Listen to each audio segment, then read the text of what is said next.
del trabajo que queremos presentar. Son los frutos del trabajo que queremos presentar.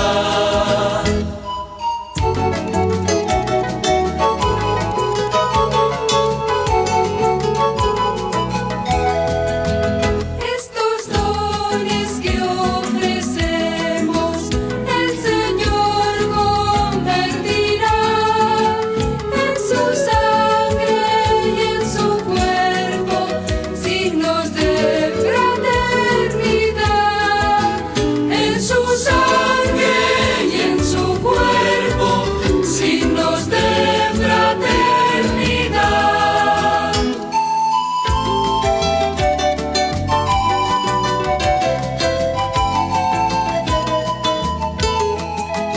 Ojalá que en esta ofrenda expresemos